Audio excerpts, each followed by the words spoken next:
വഖഫ് നിയമം ഉണ്ടാക്കി ഇന്ന് 41,000-ഓളം കേസുകൾ കെട്ടിക്കിടക്കാണ് തീർപ്പാകാതെ. അതിൽ 31,000-ഓളം കേസുകളും ഈ വഖഫ് ബോർഡും അമുസ്ലിങ്ങളുമായിട്ട് ബന്ധപ്പെട്ടതാണെന്ന് പറയുന്നു. അങ്ങനെയാണ് നമുക്ക് കിട്ടുന്ന ഇൻഫർമേഷൻ.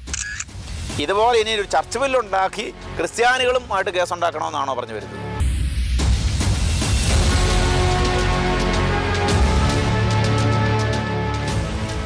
ചർച്ച് ബില്ല് വരും പറഞ്ഞു നടക്കുന്ന കോൺഗ്രസ് നേതാക്കളോട് എനിക്കൊരു ചോദ്യമുണ്ട്. വ്യാജ വാർത്ത ഓർഗനൈസർ പിൻവലിച്ചു.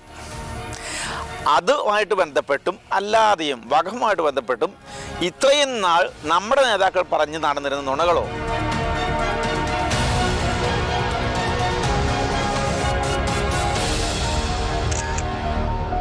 ക്രിസ്ത്യൻ വിശ്വാസികളെ വ്രണപ്പെടുത്തുന്ന എമ്പുരാൻ എന്ന സിനിമയ്ക്ക് സ്വാതന്ത്ര്യം നൽകണമെന്ന് പാർലമെന്റിൽ പോയി പ്രഖ്യാപിച്ചത് നമ്മുടെ കേരളത്തിലെ എംപിമാർ തന്നെയാണ്.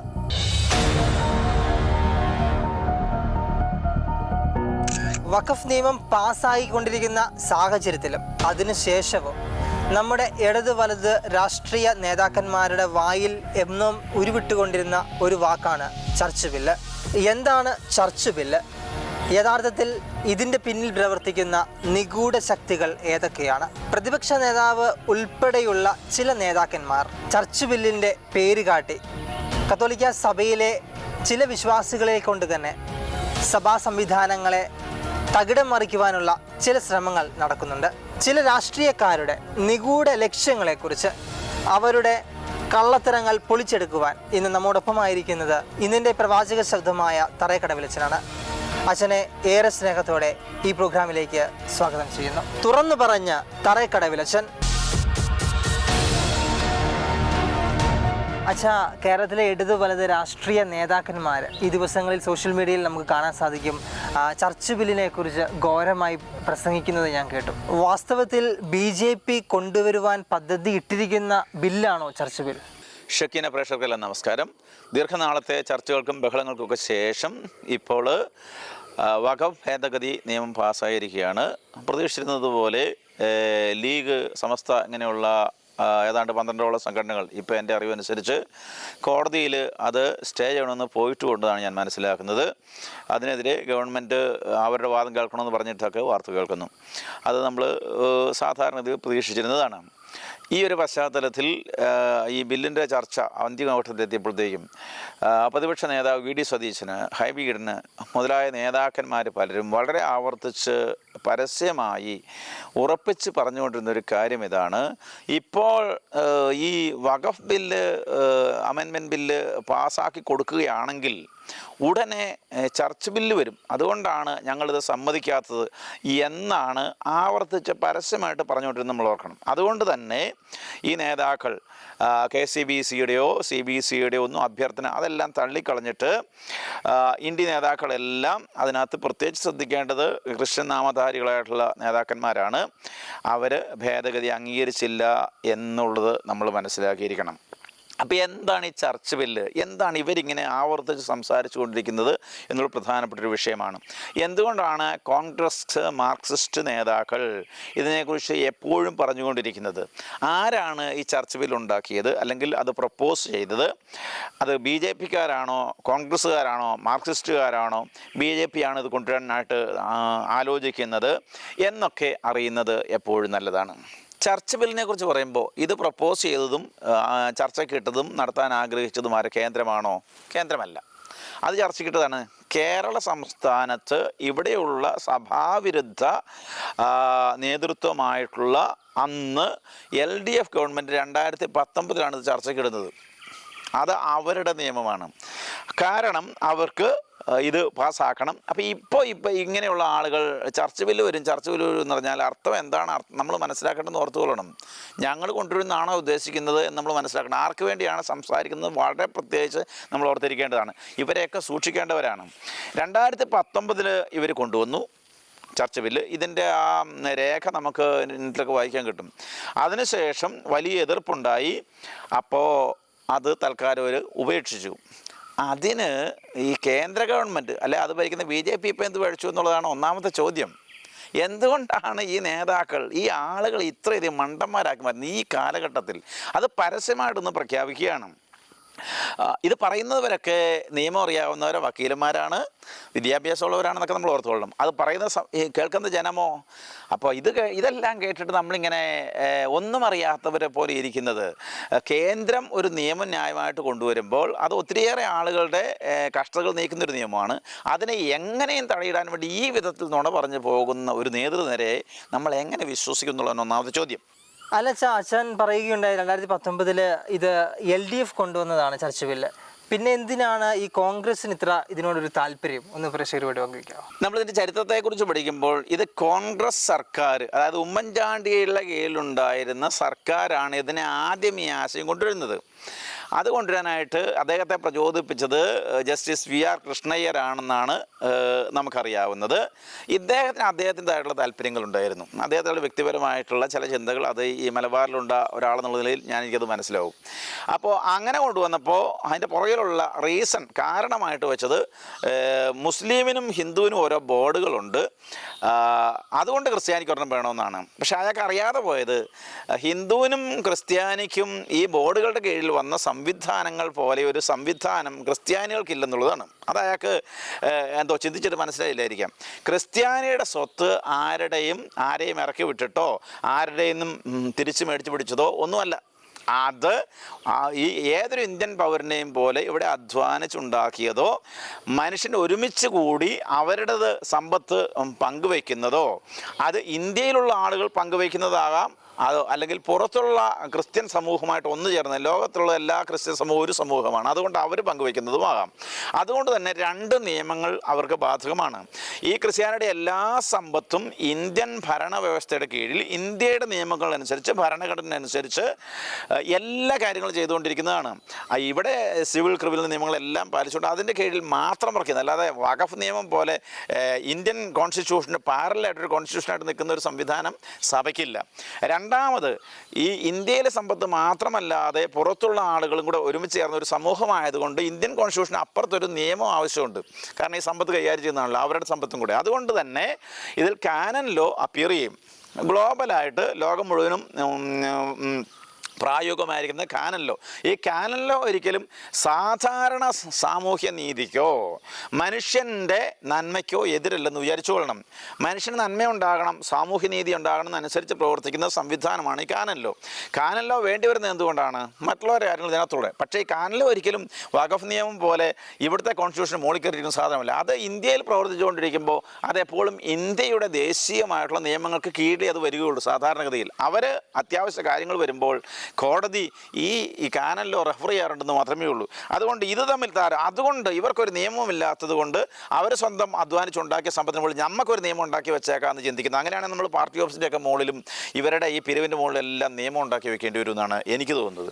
ചർച്ച് ബില്ല് വരും പറഞ്ഞ് നടക്കുന്ന കോൺഗ്രസ് നേതാക്കളോട് എനിക്കൊരു ചോദ്യമുണ്ട്. 1995 നിങ്ങൾ ഇവിടെ വഖഫ് നിയമം ഉണ്ടാക്കി കൊടുത്തപ്പോൾ ഇതിനകത്ത് ആർട്ടിക്കിൾ 40, 85, 108A മുതലായ ആർട്ടിക്കിൾ എന്ത് മനോഭാവത്തിലാണ്, ആരുടെ അടിമയായതുകൊണ്ടാണ് എഴുതി ചേർത്തതെന്ന് പറയണം. ഒന്നാമത് ആർട്ടിക്കിൾ 40 ഇപ്പോൾ എല്ലാവർക്കും അറിയാവുന്നതാണ്. വഖഫിന് സ്വന്തമായിട്ട് അന്വേഷിച്ച് ഒരു വസ്തു വഖഫിൻ്റേതാണ് സ്വന്തമായിട്ട് അങ്ങ് തീരുമാനിക്കാമെന്ന് പറഞ്ഞിരിക്കുകയാണ്. നിങ്ങൾ ഏത് നിയമത്തിൻ്റെ അടിസ്ഥാനത്താണ് ഇതുണ്ടാക്കിയത്? സ്വാഭാവിക നീതിയാണോ അതോ ഇന്ത്യൻ ഭരണഘടനയാണ്? എന്തനുസരിച്ചാണ് ഇതുണ്ടാക്കിയത്? രണ്ടാമത് 85ാമത്തെ ആർട്ടിക്കിൾ, ഇതൊക്കെ എല്ലാവർക്കും ഒരുവിധമൊക്കെ ഇപ്പം മനസ്സിലായിട്ടുണ്ടെന്ന് ഞാൻ മനസ്സിലാക്കുകയാണ്. കോടതിക്ക് ഈ വഖഫ് ട്രിബ്യൂണൽ തീരുമാനത്തിൽ ഇടപെടാൻ അവകാശമില്ല അങ്ങനെയുള്ള കേസുകളിൽ. ഇതെന്നത് ചെയ്ത് 108A പറയുന്നത് ഏത് നിയമത്തെയും മറികടക്കാനുള്ള അവകാശം ഈ വഖഫ് സംവിധാനത്തിനുണ്ടെന്നാണ്. ഇത് നിങ്ങൾ ഇന്ത്യക്കാരായിരുന്നുവോ ഈ നിയമങ്ങൾ ഉണ്ടാക്കി കൊടുത്തപ്പോൾ? അപ്പം ഇങ്ങനെ ഒരു നിയമം ക്രിസ്ത്യാനിക്ക് ഉണ്ടാക്കി കൊടുത്തിട്ട് അവരെ സെപ്പറേറ്റ് ചെയ്യണമെന്നാണോ കോൺഗ്രസ് നേതാക്കൾ ഉദ്ദേശിക്കുന്നത്, അല്ലെങ്കിൽ കമ്മ്യൂണിസ്റ്റ് നേതാക്കൾ ഉദ്ദേശിക്കുന്നത്? എനിക്കൊരു ഡൗട്ട്. അതായത് നമ്മുടെ നാട്ടിലെ ദേവസ്വം ബോർഡും നമ്മുടെ സഭയുടെ നിയമങ്ങളും തമ്മിൽ എന്താണ് വ്യത്യാസം?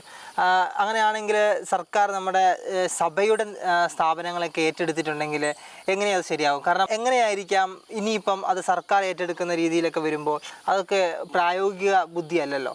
സ്വാഭാവികമായിട്ടും ഇപ്പം ഒരിടവകയുടെ ആളുകൾ അവർ പിരിവിട്ട് ഒരു സാധനം, ഒരു വസ്തു മേടിച്ചെടുക്കുമ്പോൾ അത് പോയി ഏറ്റെടുക്കലൊന്നും നിയമപരമായിട്ട് നടക്കുന്ന കാര്യമല്ല. കാരണം അതിനകത്ത് നമ്മുടെ ഭരണഘടനയുടേതായിട്ടുള്ള സംവിധാനങ്ങളുണ്ട്. ഇനി കാനനിലോ വന്നിട്ട് ആരെയും വഖഫ് ബോർഡ് ഇറക്കി വിടുന്നില്ല, ഇറക്കി വിടാനും പോകുന്നില്ല. ഇതുവരെയുള്ള നിയമത്തിൻ്റെ കാര്യമാണ് ഞാൻ പറയുന്നത്. ഇനി ഇതിനെക്കുറിച്ചുള്ള വ്യത്യാസം ഇത് പല വിശ്വാസികളുടെയും മനസ്സിൽ ഈ കൺഫ്യൂഷൻ ഉണ്ടാക്കാനായിട്ടാണ് ഈ കമ്മ്യൂണിസ്റ്റ് ഗവൺമെൻറ്റുകൾ ശ്രദ്ധിച്ചിട്ടുള്ളത്. അവന് കൂട്ടുന്ന ഈ UDF-ഉം. എങ്ങനെയാണ് കേരളത്തിൽ വഖഫ് ബോർഡും ദേവസ്വം ബോർഡും ഉണ്ടായതെന്നുള്ള ചരിത്രം പഠിച്ചിരിക്കണം. ഈ വഖഫ് ബോർഡും ദേവസ്വം ബോർഡും ഉണ്ടായത് ആളുകൾ പിരിവിട്ട് അവരുണ്ടാക്കിയ ഒരു അമ്പലമോ പള്ളിയോ ഒന്നും വെച്ചിട്ടൊന്നുമല്ല. തിരുവിതാംകൂർ കൊച്ചി രാജവംശങ്ങൾ അല്ലെങ്കിൽ കേരളത്തിലെ ഹിന്ദു ഭരണാധികാരികളും മുസ്ലിം ഭരണാധികാരികളും, നോർത്തിലുള്ള പാകിസ്ഥാനിലേക്ക് പോയതൊക്കെ നിയമം വേറെയുണ്ട്. ഇവിടെയുള്ള ഹിന്ദു മുസ്ലിം ഭരണാധികാരികൾ 1947 അവരുടെ രാജ്യങ്ങൾ ഇന്ത്യയിൽ ലയിച്ചു കഴിഞ്ഞപ്പോൾ അവർക്കുണ്ടായിരുന്ന അമ്പലങ്ങളും അതിൻ്റെ കാര്യങ്ങളുമൊക്കെ ഇവിടുത്തെ ഗവൺമെൻറ്റിനെ ഫലമേൽപ്പിച്ചു. അപ്പോൾ ഇവരുടെ കണക്കനുസരിച്ച് ഒന്നെങ്കിൽ ഒരു സ്ഥലത്തിൻ്റെ ഒരു അമ്പലത്തിൻ്റെ ആ പറമ്പിൻ്റെ അധികാരി ഗവൺമെൻറ് ഫലമേൽപ്പിക്കുകയാണല്ലോ, അതിൻ്റെ ഉത്തരവാദി അല്ലെങ്കിൽ അതിൻ്റെ അവകാശി എന്ന് പറയുന്നത് ഈ ദേവനാണ്. ഒന്നെങ്കിൽ അത് അയ്യപ്പനാണ്, ഇല്ലെങ്കിൽ അള്ളാഹു ആണ്. അവരുടെ കൺസെപ്ഷൻ അനുസരിച്ച് അവർ കൊടുത്തതാണല്ലോ. ആ വസ്തു കൈകാര്യം ചെയ്യാനായിട്ട്, ദേവൻ്റെ പേരിലുള്ള വസ്തു കൈകാര്യം ചെയ്യാനായിട്ട് ഒരു ട്രസ്റ്റ് വേണം. അതിനുവേണ്ടി രൂപവൽക്കരിച്ച ഒരു സംവിധാനമാണ് ഒന്നെങ്കിൽ ദേവസ്വം അല്ലെങ്കിൽ നമ്മൾ പറയുന്ന ഈ വഖഫ് ബോർഡ്. അത് മറ്റൊരു സമയം അതുപോലെ എവിടെന്നെങ്കിലും മേടിച്ചെടുത്ത അല്ലെങ്കിൽ ദാനം കൊണ്ട് കൊടുത്ത ഗവൺമെൻറ്റിനെ ഏൽപ്പിച്ച സമ്പത്തല്ല ക്രിസ്ത്യാനിയുടെ കയ്യിൽ ഇരിക്കുന്നത് എന്നുള്ളത് ഒന്നാമത്തെ കാര്യം. ഇത് പറഞ്ഞ് അസ്വസ്ഥമായിട്ടുള്ള മനുഷ്യർ എപ്പോഴും ഉണ്ടല്ലോ. നമുക്കറിയാലോ, ഈ അടുത്ത കാലത്ത് ക്രിസ്ത്യാനികൾ ബഹുമാനിക്കുന്ന തിരുഹൃദയത്തിൻ്റെ പടം വികൃതമാക്കി അവതരിപ്പിച്ചത് ക്രിസ്ത്യൻ നാമധാരിയാണ്. പിന്നെ ഇഷ്ടം പോലെ നുണവുകൾ പറഞ്ഞു നടക്കുന്ന ഇന്ന് മീഡിയയിൽ മുഴുവനും നുണയുടെ അഭിഷേകമാണ് ക്രിസ്ത്യൻ നാമധാരികൾ.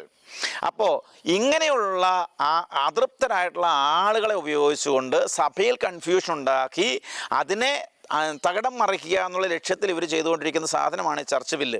അതുപോലൊരു സാധനം കൊണ്ടുവരാൻ പറ്റില്ല. ഇവിടുത്തെ വിദ്യാഭ്യാസ സമ്പ്രദായത്തിന് സഭ എന്തുമാത്രം കാര്യങ്ങൾ ചെയ്തിട്ടുണ്ടെന്ന് നമുക്കറിയാമല്ലോ. DPEP കൊണ്ടുവന്നിട്ട് ഇത് മുഴുവൻ തകർത്ത് ഇന്നത്തെ കുട്ടികളെ വഴിയാധാരമാക്കിയതാരാണ്? ഈ സംവിധാനമല്ലേ. പോയിട്ട് എന്താണ് ഇതിലൂടെ കുട്ടികൾക്ക് ഉണ്ടായ ഗുണം എന്ന് ഇവരൊന്ന് പറയണം. 100% സാക്ഷരത എന്നൊക്കെ പറയുമല്ലോ.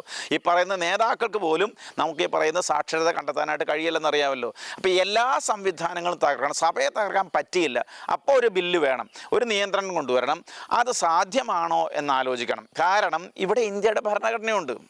അത് സ്വാഭാവികമായിട്ടും തുല്യമായിട്ട് കിട്ടേണ്ട നീതി എല്ലാവർക്കും കിട്ടുന്നതാണല്ലോ ഭരണഘടന. അതിന് മുകളിൽ വേറൊരു നിയമം ഉണ്ടാക്കി വെച്ച് അതിനെതിരെ നിൽക്കാനായിട്ട് ക്രിസ്ത്യാനികൾക്ക് താല്പര്യമില്ലെന്ന് ആദ്യം വിചാരിക്കുക. ഇനി ഈ ദേവസ്വം ബോർഡ് ഉണ്ടായ അവസരത്തിൽ ദേവസ്വം ബോർഡ് ഈ രാജാക്കന്മാരൊരു എഗ്രിമെൻ്റ് വെച്ചിട്ടുണ്ട് ഇന്ത്യ ഗവൺമെൻറ്റുമായിട്ട്. എഗ്രിമെൻ്റ് അനുസരിച്ച് ഈ അവർക്ക് ആവശ്യമായിട്ടുള്ള സഹായങ്ങൾ ചെയ്തുകൊണ്ടിരിക്കുന്ന സഹായങ്ങൾ, അമ്പലങ്ങൾക്ക് ചെയ്ത സഹായങ്ങൾ ഗവൺമെൻറ് ചെയ്യും. എന്നാൽ ഈ ദേവസ്വം ബോർഡിൻ്റെ സമ്പത്തൊന്നും സർക്കാരിലേക്ക് വരുന്നുമില്ല. അങ്ങനെയാണ് എനിക്കത് മനസ്സിലാകുന്നത്. അതേസമയത്ത് നിങ്ങൾ ഉദാഹരണം നോക്കിക്കോളൂ. ഈ എഗ്രിമെൻറ്റുകൾ അനുസരിച്ച് ഓരോന്നിനും ഓരോ എഗ്രിമെൻ്റ് ഉണ്ട്. തിരുവനന്തപുരത്തുള്ള ശ്രീപത്മനാഭ സ്വാമി ക്ഷേത്രത്തിന് അതിൻ്റെ ഉത്തരവാദി, ആ അമ്പലത്തിൻ്റെ ഉത്തരവാദി ഇപ്പോഴും രാജവംശമാണ്, രാജകുടുംബമാണ്. അത് അന്നുണ്ടാക്കിയ എഗ്രിമെൻ്റാണ്. ഇങ്ങനെയുള്ളതല്ല സഭയുടെ സമ്പത്ത്. അതുകൊണ്ട് ആരെയാണ് ഈ പേടിപ്പിക്കുന്നത്? നമ്മുടെ കോൺഗ്രസ് നേതാക്കൾ. ഇവർക്ക് സഭയിൽ വന്ന് അവിടുത്തെ കാര്യങ്ങളൊക്കെ ചെയ്തു തന്നുകൊണ്ട് ഈ സഭാവിശ്വാസികളെ ഇങ്ങനെ പറഞ്ഞ് ഈ സഭയോട് ഒരു സംവിധാനത്തോട് ഒരു എതിർപ്പുണ്ടാക്കി അവരുടെ പാർട്ടിയിൽ സീറ്റ് നിലനിർത്തുന്ന ഒരൊറ്റ ഉദ്ദേശം മാത്രമേ ഉള്ളൂ. അച്ഛൻ പറയുകയുണ്ടായല്ലോ, ഈ ക്രിസ്ത്യൻ നാമധാരികളെ വെച്ചുകൊണ്ട് തന്നെ, പാർട്ടിക്കുള്ളിൽ ക്രിസ്ത്യൻ നാമധാരികളെ വെച്ചുകൊണ്ട് തന്നെ ഈ ചർച്ച് ബില്ലിനെ ക്രിസ്ത്യാനികൾക്കിടയിൽ ഒരു ഭീതി വളർത്തുക. വാസ്തവത്തിൽ സഭയിലെ വിശ്വാസികളെ വെച്ചുകൊണ്ട് തന്നെ സഭാ നിയമങ്ങളെ ചോദ്യം ചെയ്യുവാനും അതിനെ തകിടം മറിക്കുവാനും ശ്രമിക്കുന്ന ശക്തികൾ ഏതാണെന്നൊന്ന് വ്യക്തമാക്കാമോ? ഇത് മനസ്സിലാക്കാനായിട്ട് നമ്മൾ ഈ യൂട്യൂബിൽ ചുമ്മാ ഒന്ന് പോയി നോക്കിയാൽ മതി. ഈ കഴിഞ്ഞ ദിവസം കുറച്ച് ദിവസമായി വന്ന ഒരു മൗദൂദി ചാനൽ, അതിൻ്റെ ഹെഡിങ് തമ്പ് വെച്ചിരിക്കുന്നത് ചർച്ച് ബിൽ ക്രിസ്ത്യാനികളെ പൂട്ടും എന്നാണ്. ചർച്ച് ബിൽ ക്രിസ്ത്യാനികളെ പൂട്ടും. ഇത് ആ ചാനലല്ല, വേറെ ചാനലും കിടക്കുന്നത് കണ്ടു. ഇന്നലെ നോക്കിയപ്പോൾ മറ്റൊരു ചാനലിൽ ഹിന്ദുക്കളെ പൂട്ടുന്ന കാര്യം ഇവർ അവതരിപ്പിക്കുന്നത് കണ്ടു. ഇതിൻ്റെ പിന്നിൽ ആരാണ്? ഈ മൗദൂദി ചാനൽ ഉപയോഗിച്ച അതേ ടെർമിനോളജിയാണ് നമ്മുടെ VD സതീശനും ലീഗ് നേതാക്കളും ഹൈബി ഈഡനും പിന്നെ ഇവരുടെ നേതാക്കളെല്ലാം ഉപയോഗിക്കുന്നത്. അപ്പോൾ ആരാണ് പിന്നിലുള്ള ചാലക ശക്തി എന്ന് മനസ്സിലാക്കാൻ ഒരു ബുദ്ധിമുട്ടും ഇല്ല. എന്നിട്ട് ഈ ക്രിസ്ത്യാനികളുടെ ഭാഗത്താണ് ഇവർ കാണിക്കുന്നത്. ഇടയ്ക്കിടയ്ക്ക് മണിപ്പൂർ എന്ന് പറഞ്ഞുകൊണ്ടിരിക്കും. ഈ മണിപ്പൂരിൽ ഇവർ ഒത്തിരി നാൾ ഭരിച്ചിരുന്നതല്ലേ. കോൺഗ്രസ് ഭരിക്കുന്ന തെലങ്കാനയിൽ മദർ തെരേസ സ്കൂൾ ആക്രമിക്കപ്പെട്ടപ്പോൾ ഇവരെവിടെയായിരുന്നു? നമുക്കിങ്ങനെ ഇപ്പം ഈയിടെ ഓർഗനൈസറിൽ വന്നിട്ട് കത്തോലിക്ക സഭയ്ക്ക് ഇന്ത്യ ഗവൺമെൻറ് കഴിഞ്ഞാൽ ഏറ്റവും അധികം സമ്പത്തുണ്ട് എന്ന് ഓർഗനൈസർ മുഖപത്രം RSS ഓർഗനൈസർ മുഖപത്രം എഴുതിയെന്ന് പറഞ്ഞുകൊണ്ട് ഇപ്പോൾ വരുന്നുണ്ട്. അതാ വന്നിരിക്കുന്നു എന്ന് പറഞ്ഞുകൊണ്ട് വരുന്നു. ഇതിപ്പോൾ ആവശ്യത്തിലധികം ചർച്ചയായ ഒരു വിഷയമാണ്. ഈ വാർത്ത സത്യമാണെന്ന് വിചാരിച്ച ആരോ എഴുതിയതാണെന്ന് മനസ്സിലായപ്പോഴായിരിക്കാം അവരത് പിൻവലിക്കുകയും ചെയ്തു. ഇനി ഇതാരാണ് ഈ നുണ പടച്ചു വിട്ടതെന്ന് അന്വേഷിക്കുമ്പോൾ നമ്മൾ മീഡിയയിലൊക്കെ വന്നതാണ്. നമുക്കറിയാം 2024 നവംബർ 8 സുപ്രഭാതം പത്രത്തിലും പിന്നീട് മറ്റ് പേപ്പറുകളിലൊക്കെ ഈ മൗദൂദി ചാനലുകളിൽ കൂടെ വന്ന സാധനമാണിത്. അതാണ് വായിച്ച് മനസ്സിലാക്കി. അതിനകത്ത് പറയുന്നത് എങ്ങനെയാണ്? ഫാക്ട് ചെക്കൊക്കെ നടത്തിയിട്ട് 2020 ഫെബ്രുവരിയിൽ ഗവൺമെൻറ് കണക്കനുസരിച്ച് ക്രിസ്ത്യാനികൾക്കാണ് സമ്പത്ത് എന്ന് പറഞ്ഞ സാധനമാണ്. പിന്നീട് ഏതോ ഒരുത്തൻ വായിച്ചു, ആർട്ടിക്കിൾ എഴുതി, അതോടനെ ഉയർത്തിപ്പിടിച്ചുകൊണ്ട് വന്നിട്ട് ക്രിസ്ത്യാനികളെ പേടിപ്പിക്കുന്ന കോൺഗ്രസ്സുകാരെ കുറിച്ച് നമ്മളൊന്ന് ആലോചിക്കേണ്ടതാണ് കേട്ടോ. അതെന്താണെന്ന് പറഞ്ഞാൽ ഇങ്ങനെ നുണ പറഞ്ഞ് ശീലിക്കുന്നത് വാസ്തവത്തിൽ ഭൂഷണമാണോ? ഇവർ പറഞ്ഞ സത്യങ്ങൾ 17 കോടി ഏക്കർ ഭൂമി സഭയ്ക്കുണ്ട്. ഇനി ഒരു ഏക്കറിൻ്റെ വില 1200 രൂപയാണ്. അതൊക്കെ വളരെ രസകരമായ കണക്കാണെന്നുള്ളത് മീഡിയയിൽ ഇപ്പോൾ ആവശ്യത്തിലധികം ചർച്ച വന്നുകൊണ്ട് ഞാനത് വിശദീകരിക്കുന്നില്ല. ഈ സാധനം എന്നിട്ട് കേന്ദ്ര സർക്കാരിനെതിരെ അവർ തിരിച്ചുവിടുകയാണ്. ഈ വ്യാജ വാർത്ത ഓർഗനൈസർ പിൻവലിച്ചു, അത് കറിഞ്ഞു മനസ്സിൽ പിൻവലിച്ചു. മൗദൂദികൾ പിൻവലിച്ചുവോ? ഈ പറഞ്ഞ നേതാക്കൾ ഇത് പിൻവലിച്ചുവോ? അല്ലെങ്കിൽ ഞങ്ങൾ പറഞ്ഞത് അറിവില്ലായ്മയെ തെറ്റായിപ്പോയി എന്ന് എവിടെയെങ്കിലും പിൻവലിച്ചതായിട്ട് കണ്ടോ? മറ്റൊരു ഉദാഹരണമാണ് പൂഞ്ഞാറിൽ നടന്ന പള്ളിമുറ്റത്ത് നടന്ന ആക്രമണം. പള്ളിമുറ്റത്ത് ആറ്റുചാലിൻ്റെ അച്ഛനെതിരെ അച്ഛനെ പോയി മൗദൂദി പിള്ളേർ കേട്ടോ, ഇത് അവലും മലരും വാങ്ങിക്കോ, കുന്തിരിക്കം വാങ്ങി വെച്ചോളൂ എന്ന് പറഞ്ഞ കുട്ടിയെ പോലെ ട്രെയിൻ ചെയ്യപ്പെട്ട പിള്ളേരാണ്. അവർ പോയി അച്ഛൻ പല പ്രാവശ്യം അവിടെ കയറെടുന്ന് പറഞ്ഞിട്ടും അവിടെ പോയി അച്ഛനെ ആക്രമിച്ചു കഴിഞ്ഞപ്പോൾ ഉടനെ ഒരു കേരള കോൺഗ്രസിൻ്റെ നേതാവ് പ്രത്യക്ഷപ്പെട്ടു കേട്ടോ. ജെയിംസ് ജോസ് പ്രത്യക്ഷപ്പെട്ടിട്ട് വളരെ ആധികാരികമായിട്ട് പറയുകയാണ്, എനിക്കവിടെ സ്ഥലമുണ്ട്, കാര്യങ്ങൾ കൃത്യമായിട്ട് അറിയാം, അതിനിടയിൽ ക്രിസ്ത്യൻ കുട്ടികളും ഉണ്ടായിരുന്നു. അത് പറഞ്ഞ ഉടനെ ഇത് പറയിപ്പിച്ച ആൾ വീഡിയോയുമായിട്ട് ഇറങ്ങി. അതായത് കണ്ടോ സത്യം പറയുന്നത് കേട്ടോ എന്ന് പറഞ്ഞുകൊണ്ട് വീഡിയോയുമായിട്ട് ഇറങ്ങിക്കഴിഞ്ഞു. ഈ ആക്രമണം നടത്തിയ കുട്ടികളുടെ ലിസ്റ്റ് ഒരു കുറച്ച് നേരത്തെയെങ്കിലും മീഡിയയിൽ നമ്മൾ കണ്ടതാണ്. കൂടാതെ അടുത്ത ദിവസം മുഖ്യമന്ത്രി തന്നെ ഇതങ്ങനെ അല്ല എന്നും ഇതൊരു വിഭാഗം തന്നെയാണെന്നും പറയുകയുണ്ടായി. അതിനെതിരെ ഈരാറ്റുപേട്ടയിൽ പ്രതിഷേധവും നടന്നു എന്ന് കേരളത്തിൽ നിന്ന് ഓർക്കണം.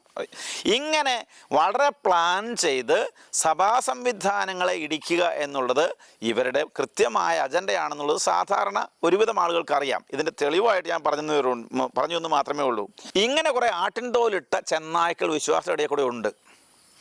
അവരെ വിശ്വാസികൾ ശ്രദ്ധിക്കുന്നത് ഭാവിയിലേക്ക് നല്ലതായിരിക്കും. പക്ഷേ BJP ഇങ്ങനൊരു നിയമം കൊണ്ടുവന്നത് ഇലക്ഷനെ ഉദ്ദേശിച്ചല്ലേ? അതിൻ്റെ പിന്നിലെ വാസ്തവം എന്താണ്? BJP ഒരു രാഷ്ട്രീയ പാർട്ടിയാണ്. രാഷ്ട്രീയ പാർട്ടികൾ നിശ്ചയമായിട്ടും ഇലക്ഷൻ അജണ്ട ഉണ്ടാവും. അത് അവരുടെ ബുദ്ധി അനുസരിച്ച് പ്രയോഗിക്കുന്നുള്ളത് നമുക്ക് മനസ്സിലാക്കാം. ഇപ്പോൾ ഈ മുനമ്പം വിഷയത്തിലാണെങ്കിലും അവർക്ക് രാഷ്ട്രീയ അജണ്ടയുണ്ട്, അത് നമുക്ക് മനസ്സിലാക്കാഞ്ഞിട്ടില്ല. പക്ഷേ അത് BJPയുടെ മാത്രം പ്രോഗ്രാമാണോ?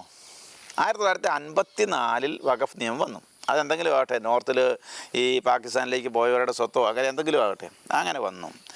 എൻ്റെ ചോദ്യം 1995 എന്തിനാണ് ഇലക്ഷന് തൊട്ട് മുമ്പേ കോൺഗ്രസ് പുതിയ വഖഫ് നിയമം ഉണ്ടാക്കിയെന്നുള്ളതാണ്. രണ്ടാമത് 2014 ഇലക്ഷന് തൊട്ട് മുമ്പ് 2013 പുതിയ ഒരു സമ്മാനം എന്തിനാണ് കോൺഗ്രസ് ഈ സമൂഹത്തിന് ചെയ്തു കൊടുത്തത്? അത് ഇലക്ഷൻ അജണ്ടയല്ലേ? അപ്പോൾ നമ്മളിങ്ങനെ വെറുതെ എങ്ങനെ പറഞ്ഞു പോവുക. ഇന്ത്യൻ ഭരണഘടനയിൽ അടിയന്തരാവസ്ഥ പ്രഖ്യാപിച്ചതിനെ സസ്പെൻഡ് ചെയ്തതിന് ശേഷം ഭരണഘടനയിൽ മാറ്റം വരുത്തിയതാരാണ്? എന്നിട്ട് ഇപ്പോൾ ഇങ്ങനെ പുസ്തകം പൊക്കി ഭരണഘടന ഞങ്ങൾ സംരക്ഷകർ, ആര് സംരക്ഷകർ ഇങ്ങനെ പറഞ്ഞ് നടന്നാൽ മതിയോ?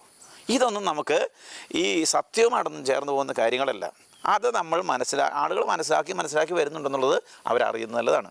അച്ഛാ, കഴിഞ്ഞ ഈ പാർലമെൻറ്റിൽ 2 വിഷയങ്ങളാണ് ചർച്ചയായത്. ഒന്ന് വഖഫ് നിയമവുമായി ബന്ധപ്പെട്ട ചില ചർച്ചകൾ, രണ്ട് എമ്പുരാൻ സിനിമ വരെ ചർച്ചയായി പാർലമെൻറ്റിൽ.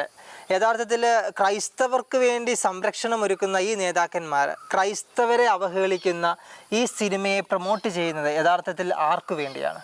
കേരളത്തിൽ ഫ്രീഡം ഓഫ് സ്പീച്ച് എക്സ്പ്രഷൻ, സംസാര സ്വാതന്ത്ര്യം ഇല്ലാതായി എന്നറിയാമല്ലോ. എല്ലാ മീഡിയകളും ഒക്കെ ഈ പറഞ്ഞ ആളുകൾ കീഴ്പ്പെടുത്തി സംസാരം. ഇനിയൊരു അല്പ സ്വാതന്ത്ര്യം നിലനിർത്താനായിട്ടുള്ള ആകെ വഴി ക്രിസ്ത്യാനിക്കിട്ട് മെക്കിട്ട് കയറുക എന്നുള്ളതാണ്. അതുകൊണ്ട് ക്രിസ്ത്യാനിയുടെ അടിസ്ഥാന വിശ്വാസം എല്ലാം ആക്രമിക്കുന്ന പിതാവ്, പുത്രൻ, പരിശുദ്ധാത്മാവ് എന്നുള്ള അടിസ്ഥാന സത്യങ്ങൾ, അല്ലെങ്കിൽ കുരിശ്, ഇതിനെയൊക്കെ വളരെ വികലമായിട്ട് മനുഷ്യന് മുമ്പിൽ അവതരിപ്പിക്കുന്ന ഒരു സിനിമ അതിവിടെ പ്രൊഡ്യൂസ് ചെയ്തു. ഭയങ്കരമായിട്ടുള്ള പരസ്യമായിരുന്നു. അതിന് സ്വാതന്ത്ര്യം, അതിനെ ഫ്രീ ആയിട്ട് വിടണമെന്ന് ചർച്ച കൊണ്ടുവന്നത് രാജ്യസഭയിലും ലോകസഭയിലും ഇവിടെയുള്ള ആളുകൾ കൊണ്ടുവന്നു ചർച്ച. ഇവർക്കെതിരെ ഒരു സിനിമയോ എന്തെങ്കിലും എടുത്താൽ ഇവരത് അനുവദിക്കൂ? രാജ്യസഭയിൽ ജോൺ ബ്രിട്ടാസ്, നേരത്തെ പറഞ്ഞ ടൈപ്പാണ്, ജോൺ ബ്രിട്ടാസ് കൊണ്ടുവന്നു. ഒന്നിൽ കൂടുതൽ പ്രാവശ്യം കൊണ്ട് ഞാൻ വിചാരിക്കുന്നത് സന്തോഷ് കുമാർ, എ റഹീം, ഇവരൊക്കെയാണ് രാജ്യസഭയിൽ ചർച്ചയ്ക്കായിട്ട് വിളിച്ചത്. ലോക്സഭയിൽ ഹൈബി ഈഡന്, ഡീൻ കുര്യാക്കോസ്, ബെന്നി ബെഹനാൻ, ഇവരെയൊക്കെ നോക്കി വെക്കണം. ഇവർക്ക് ഏത് വിശ്വാസമാണുള്ളത്? ചിലപ്പോൾ സിനിമയായിട്ട് കാണണം. വളരെ പ്ലാൻ ചെയ്ത് ക്രിസ്തുവിശ്വാസത്തിൻ്റെ അടിവേരിൽ പോയി തപ്പിയിട്ട് അതിനെ ആക്രമിക്കുന്നതിനെ സിനിമയായിട്ട് കാണണമെന്ന് പറഞ്ഞവർ അതുപോലെ ഒരു സിനിമ ഖുറാൻ വെച്ചിട്ടോ അല്ലെങ്കിൽ ഹദീസുകൾ വെച്ചിട്ടോ അല്ലെങ്കിൽ പുരാണങ്ങൾ വെച്ചിട്ടോ ഇത് കാണിക്കട്ടെ. കേരള സ്റ്റോറി ഒരെണ്ണം കേരള സ്റ്റോറി വന്നപ്പോൾ ഇതേ നേതാക്കന്മാർ അത് ഭയങ്കര, അതിനകത്ത് എന്തുണ്ടായിട്ടാണ്? കേരളത്തിൽ നടന്നുകൊണ്ടിരിക്കുന്ന പച്ചയായ സത്യം അവതരിപ്പിച്ച സിനിമയാണത്. എന്തൊരു ബഹളമായിരുന്നു!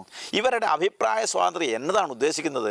ക്രിസ്ത്യാനിയുടെ മേത്ത് മെക്കിട്ട് കയറിയാൽ അഭിപ്രായ സ്വാതന്ത്ര്യം, ഇല്ലെങ്കിൽ അഭിപ്രായ സ്വാതന്ത്ര്യം ഇല്ലെങ്കിൽ അതാണ് തീവ്രവാദമാണ്. അതാണ് സതീശനൊക്കെ എന്തൊക്കെയാണ് പറഞ്ഞുകൊണ്ട് നടന്നത് കേരള സ്റ്റോറിയെക്കുറിച്ച്.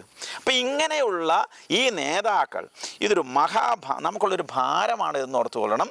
നമ്മുടെ ജനത്തിന്മേൽ വന്നു പെട്ടെന്നൊരു ഭാരമാണ്. ഇത് മനസ്സിലാക്കാതിരിക്കുന്നിടത്തോളം കാലം ഇതിങ്ങനെ പോയിക്കൊണ്ടേയിരിക്കും. അച്ഛാ, KCBC, CCBI പോലെയുള്ള നമ്മുടെ മെത്രാൻ സമിതി നമ്മുടെ ഈ നേതാക്കന്മാരോട് പറഞ്ഞിട്ട് വഖഫ് ബില്ലിനെ പാർലമെൻറ്റിൽ അനുകൂലിക്കണമെന്ന് പറഞ്ഞിട്ടും അനുകൂലിക്കാത്ത ഈ നേതാക്കന്മാർ തന്നെയല്ലേ നമ്മുടെയൊക്കെ ക്രിസ്ത്യൻ പ്രോഗ്രാമുകളിലൊക്കെ വിശിഷ്ടാതിഥികളായി എത്തുന്നത്? അതിനോട് എന്താണ് അച്ഛൻ്റെ അഭിപ്രായം? ഈ സഫാരി പാർക്കുകളിൽ, പ്രത്യേകിച്ച് ആഫ്രിക്കയിലൊക്കെ പോയാൽ അവിടെ ഈ ഇഷ്ടം പോലെ പുലി, സിംഹം, മൃഗങ്ങളെല്ലാം, ഈ വേട്ടയാടുന്ന മൃഗങ്ങളെല്ലാം കൂടെ നമുക്ക് കാണാനായിട്ട് കഴിയും. നമുക്ക് ഇഷ്ടം പോലെ വീഡിയോകൾ അതിൻ്റെ കാണാം. ഇതിനകത്ത് പലപ്പോഴും ഈ സിംഹങ്ങളുടെയും പുലിയുടെയൊക്കെ ഇടയിൽ കൂടെ പോകുമ്പോൾ ഈ ഗൈഡ് ഈ വണ്ടിയുടെ ഫ്രണ്ടിൽ ഓപ്പണായിട്ട് ഇരുന്ന് അങ്ങ് പോകുന്നത് കാണാം. ഒരു കുഴപ്പമില്ല. അവിടെ സിംഹവും പുലിയും ചെന്നായും ഇതൊക്കെ ഉണ്ട്, ഒരു കുഴപ്പമില്ല, അങ്ങനെ അങ്ങ് പോകുന്നുണ്ട്, ആളുകളൊക്കെ കാണാൻ പോകുന്നുണ്ട്. ഇത് അവരുടെ ആവാസ വ്യവസ്ഥയുടെ ഭാഗമാണ്. ഈ ഗൈഡ് എപ്പോഴെങ്കിലും പുറത്തിറങ്ങുകയെന്ന് വിചാരിക്കുക, പുറത്തിറങ്ങിയ സിംഹം പിടിക്കും. അപ്പോൾ ഇതേലിങ്ങനെ ആളുകൾ വന്ന് പോകുന്നത് ആവാസ വ്യവസ്ഥയുടെ ഭാഗമായതുകൊണ്ട് ഈ മൃഗങ്ങളെ അറ്റാക്ക് ചെയ്യാറില്ല. ഇങ്ങനെ ഒരു ആവാസ വ്യവസ്ഥ വാസ്തവത്തിൽ നമ്മുടെ സംവിധാനങ്ങളിൽ വന്നിട്ടുണ്ട്. നമ്മുടെ എല്ലാ പ്രധാനപ്പെട്ട മീറ്റിങ്ങുകളിലും ഈ നേതാക്കളെ കാണാം. അത് വരുന്നത് നല്ല കാര്യമൊക്കെയാണ്. അവിടെ വന്നിരുന്നുകൊണ്ട് ഇവർ വാസ്തവത്തിൽ പിതാക്കന്മാർ പറഞ്ഞ ഒന്നും കേട്ടില്ല എന്ന് നമ്മൾ ഓൾറെഡി പറഞ്ഞു കഴിഞ്ഞല്ലോ. CAA വന്നപ്പോൾ ഈ ചുറ്റുമുള്ള മുസ്ലിം രാജ്യങ്ങളിൽ പീഡനത്തെക്കുറിച്ച് നമ്മൾ ബംഗ്ലാദേശിലും പാകിസ്ഥാനിലൊക്കെ നമ്മൾ പറഞ്ഞതാണ്. പീഡനം അനുഭവിക്കുന്ന മുസ്ലിങ്ങളായിട്ടുള്ള ആളുകൾക്ക് ഒരു സഹായം എന്നുള്ള നിലയിൽ സംരക്ഷണമായിട്ടുണ്ടാക്കിയൊരു നിയമമാണ്. അങ്ങനെയുള്ളവർക്ക് ഇവിടെ വരുമ്പോൾ ഒരു പൗരത്വം കൊടുക്കണം. അതൊരു സഹായമല്ലേ, പരസ്നേഹമല്ലേ? അത് കിട്ടുന്നത് ക്രിസ്ത്യാനിക്ക് കിട്ടുന്നെന്ന് വിചാരിക്കണം. അങ്ങനെ നിയമം വന്നപ്പോൾ അതിനെതിരെ ഒരുമിച്ച് പ്രമേയം പാസ്സാക്കിയ വീരന്മാരാണ് ഇവർ. കേരളത്തിൽ ഹമാസിന് വേണ്ടി, തീവ്രവാദികളായിട്ടുള്ള ഹമാസിന് വേണ്ടി പ്രമേയം പാസ്സാക്കിയുള്ള നേതാക്കളാണ് ഇവർ. എന്നിട്ട് ഇതെല്ലാം ചെയ്തതിന് ശേഷം ക്രിസ്ത്യാനി ലോകത്തെ എവിടെ പീഡിപ്പിക്കപ്പെട്ടിട്ട് ഒരക്ഷരം ഇവർ മിണ്ടുകയില്ല. കേരളത്തിൽ ക്രിസ്ത്യൻ സമൂഹത്തിനൊരു പ്രതിസന്ധി ഉണ്ടാകുമ്പോൾ ഇവരെ കാണാനേ കിട്ടുകയില്ല. പക്ഷേ നമ്മുടെ മീറ്റിങ്ങുകളിലൊക്കെ ഇവർ കാണും. മുമ്പിൽ അവർ ചിലപ്പോൾ ബൈബിൾ കൂടി സംസാരിക്കും. അവിടെ അവർ പ്രത്യക്ഷപ്പെടുന്നത് അവർ വോട്ട് കീശയിലിടാൻ, എന്തെങ്കിലും എതിർവാദം ഏതെങ്കിലും ഒരു വൈദികൻ പറഞ്ഞാൽ ഉടനെ മെക്കിട്ട് കയറാൻ ചെല്ലും. അപ്പോൾ ഇതെല്ലാം കഴിഞ്ഞിട്ടും ഇവർ ഈ സംവിധാനങ്ങളിലൂടെ ഇങ്ങനെ നടക്കുന്നുണ്ട്. ഇവർ ഈ സഭയിൽ ഇരിക്കുമ്പോൾ ഒരു അപകടവും ഇല്ല, പക്ഷേ വണ്ടിയിൽ നിന്ന് പുറത്തിറങ്ങിയാൽ അവരാക്രമിക്കും. ഇങ്ങനെയുള്ള ഒരു സംവിധാനത്തിൽ ഈ ഒരു ആവാസ വ്യവസ്ഥ ഇങ്ങനെ വികസിച്ചിരിക്കുകയാണ്. ഈ ആവാസ വ്യവസ്ഥ ഇങ്ങനെ നിലനിൽക്കുന്നിടത്തോളം കാലം കാര്യങ്ങൾക്ക് വലിയ മാറ്റമൊന്നും വരുമെന്ന് ഞാൻ പ്രതീക്ഷിക്കുന്നില്ല.